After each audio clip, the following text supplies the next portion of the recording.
Imagine being so far down the rabbit hole that you don't even think that the Earth is a planet anymore.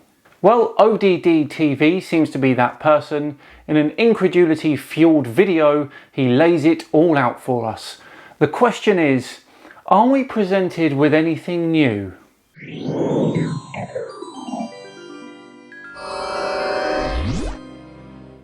Hello all and welcome along to another episode of Tinfoil Tuesday with me, Simon and Dan. Thank you very much for joining me. Yes, ODD TV is back. We haven't taken a look at his channel for a while, although this particular video is from ODD TV 2. I suppose the immediate question is, if Earth isn't even a planet at all, then what in the blue blazes is it? I guess there's only one way to find out. Take it away, ODD TV. Now let's talk about planets. People always ask me, why is Earth the only planet that's flat? And it's simple, really. It's because Earth is not a planet. Yes, very simple. I'm sure you're about to explain to all of us why. Planets were known to the ancients as wandering stars. Let's have a look at the etymology of the word. This is from the online etymology dictionary. Wandering stars. See, that's what you need to pay attention to. Wandering stars. That's what these were called, planets. And we weren't considered a wandering star. Now let's keep going.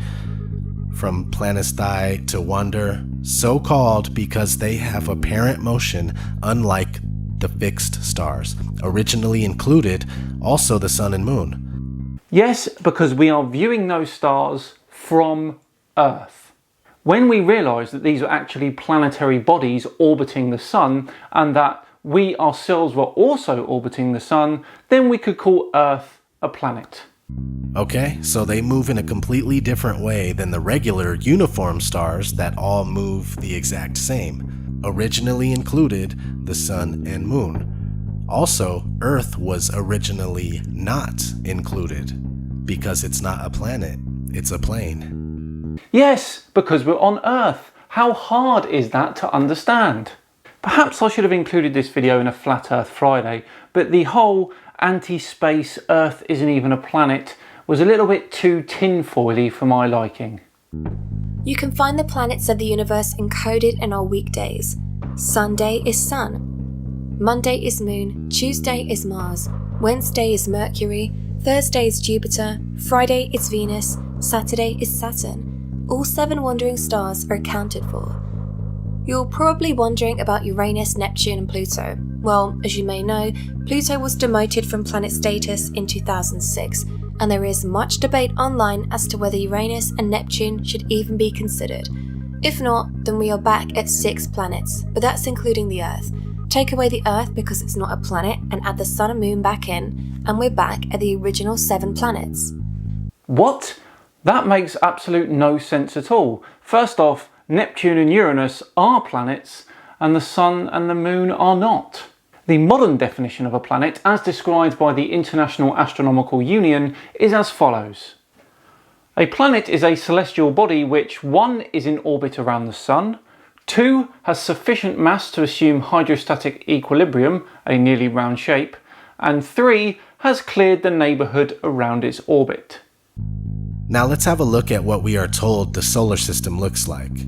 Central sun, hence heliocentric, and the planets all going around it.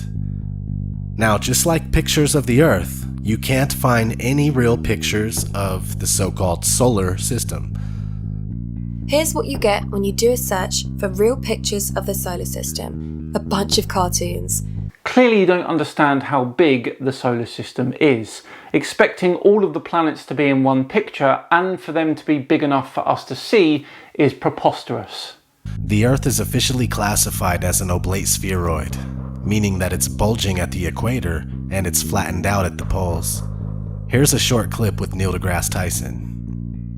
So, Earth, throughout its life, even when it formed, it was spinning, and it got a little wider at the equator than it does at the poles. So it's not actually a sphere, it's oblate, and officially it's an oblate spheroid.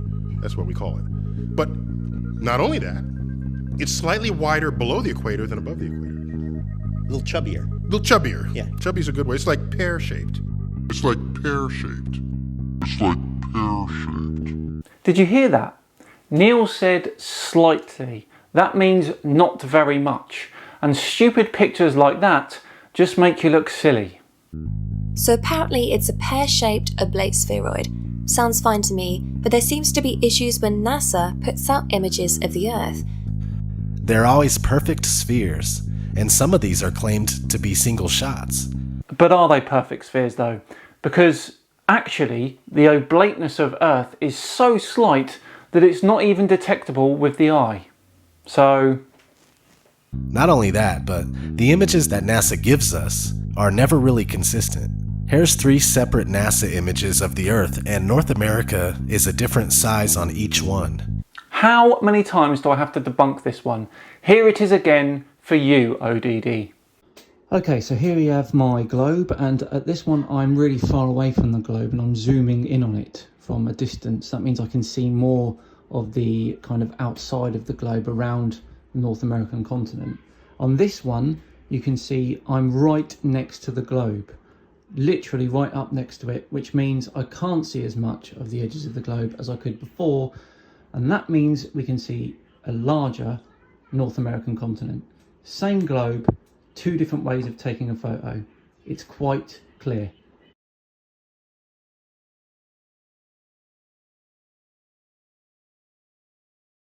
Come to find out that NASA photoshops their images using CGI composites.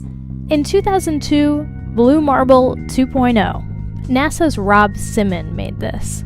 And it had wide appeal too. For example, it ended up as the default background on the iPhone. So the land layer here comes from the Moderate Resolution Imaging Spectroradiometer aboard Terra. They stashed the clouds for later, went onto the ocean. That came from an instrument that measures phytoplankton in the sea. Where it was low, I colored it dark blue because they're low mostly in mid-oceans. And then where it's a little bit higher, it was like a little bit brighter green. Then add the clouds back in. It is photoshopped, but it's has to be. So what? This photo is photoshopped. Does it mean that it is fake? No. Does the fact that something is composite mean it is fake? No. So your argument here is actually quite weak. Then there was another layer to sort of simulate the atmosphere. And then there's this little bright spot. It's called the specular highlight. So it's the reflection of sunlight off of water. Those are the pieces, but you can't just slap them all together. It just didn't look realistic. It looks kind of flat, or the clouds are sort of too see-through. So I just hit Command Z a lot. There's artistry to creating the world. What I imagine it to be. Unfortunately, I'm not an astronaut. I've never been to space. I'm getting results that I like, but I think it's a little bit exaggerated. So I'm working on some techniques to try to tone it down a little bit. And that still wouldn't mean that they are fake. So here we are in 2018, and we can't trust that we've ever seen a true image of the Earth from a distance. On one hand, we're told that we live on an oblate spheroid, and on the other hand, NASA pumps out cartoon balls that are perfect spheres. Both of those pictures are of oblate spheroids. It's just that one is more pronounced than the other. In fact, I bet if you measured the pixels, you'd find it ever so slightly wider than you would taller. Speaking of oblate spheroids and perfect spheres, both of them would have detectable curvature, right? Well, it's not showing up for anyone who tries to find it. Is the Earth a planet? The answer is no. It's never been proven. Just programmed into us. We have to stop looking up at the lights in the sky for answers because we are not one of those lights. Guess what though? If we were standing on Mars, then we would be one of those lights. Just saying. The Earth is special and so are you. We are at the centre of all things, and the only life is here. Outer space is one big lie. Yeah, you can look up at the night sky and see the stars and wandering stars, but it's not what we are told it is. You can't travel there, and there is no such thing as deep space. Says a guy that makes YouTube music videos. NASA admits repeatedly that we can't go into deep space because we no longer have the 60s technology that we used to get to the moon. Newsflash ODD, the moon is not deep space. I'd go to the moon in a nanosecond. The problem is we don't have the technology to do that anymore. We used to, but we destroyed that technology, and it's a painful process to build it back again. I think you'll find that the technology he was referring to there was the Saturn V rocket. NASA currently don't have the ability to launch astronauts to the space station, let alone to the moon. I haven't seen anything that indicates the telemetry data is even in existence, and as I said, even if we had it, we don't have the machines to play it back. Unfortunately, I'm afraid I can't really give you much of a clue as to where this data ended up and whether it still exists or not. Right now, we only can fly in Earth orbit. That's the farthest that we can go. The kinds of technologies that we're testing out on space station are definitely helping us with our goals of going beyond low Earth orbit. Early in the next decade, a set of crewed flights will test and prove the systems required for exploration beyond low Earth orbit.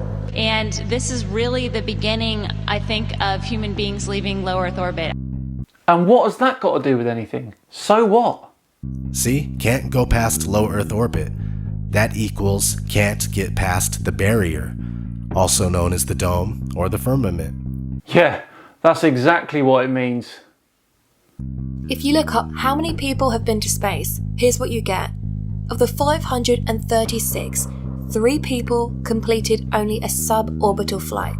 533 people reached Earth orbit, 24 travelled beyond low Earth orbit, and 12 walked on the moon. So it seems that the Apollo mission was the only one to ever get to deep space. You would think that by now we'd have several bases on the moon and would have already been to Mars a few times. Oh, bless that he thinks it's like a walk to the local shop. The moon is incredibly far away and it is very tough to get there. Far from easy. But no.